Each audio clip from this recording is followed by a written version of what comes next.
Ultimate Seattle Sports Show. It has been a tough start to the season for the Seattle Storm. The young rebuilding team under new head coach Sonia Rahman has struggled to a 3-9 record. They lost by 20 in Minnesota Saturday.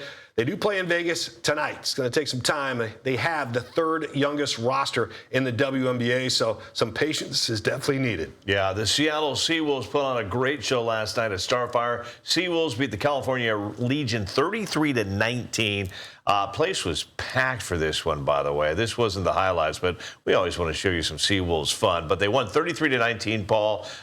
They're going to secure a semifinal. That secured a semifinal match Sunday at Starfire against that same California Legion team. So playoffs are underway into the semis. Yeah, you know what? It's great to give the guys some pub, too, because, we had their captain on Friday, Reichert Hadding, and it was great just getting a little insight on the intensity it takes to play that sport. And the fact those fans at Starfire can get right up close in person. I watched a little of the game last night, and it was packed to the rafters last night. Gorgeous night for some rugby, fun stuff there. Speaking of packed, it's going to be packed tonight in the Big Apple NBA Finals. Game 3 tonight. Knicks lead the series 2-0. They got 2 big wins in San Antonio. It's the first NBA Finals game at Madison Square Garden in more than 25 years. Crowd is going to be absolutely insane tonight. Wemby needs a little help from his supporting cast. No team, by the way, in NBA history has ever come back from a 3-0 deficit to win a playoff series.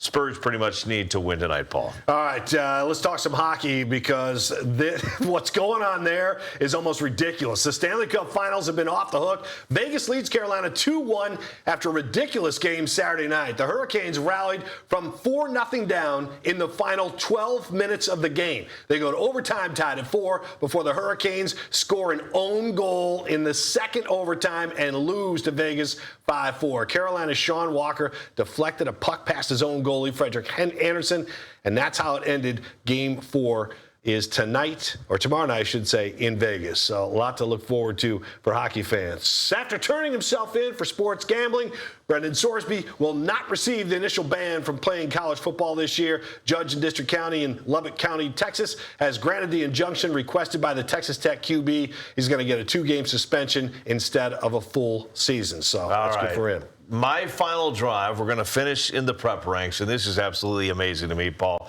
Dylan Rowell from Anacortes High School, there he is right there. At the state track meet, he won state titles in the 32, the mile, and the 800 events, and he set the state record in the mile.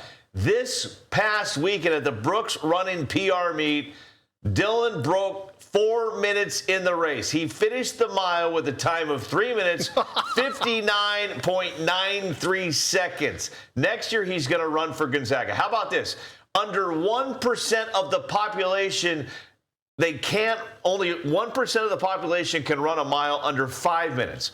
Roger Bannister was the first to break the 4-minute barrier in the mile. Paul, only about 2,000 people in the world are believed to have ever run a mile under 4 minutes. To put that in perspective, that's about one person out of every 4 million on Earth that can run a 4-minute mile. I can't help but laugh. Insane! I can't help but laugh because here we are sitting here just trying to get a workout in at the end of the day. Chris's watch just told him he needed to stand up. And last week, Paul, I got up from my seat and Brian Spencer was watching. He's like, oh, boy.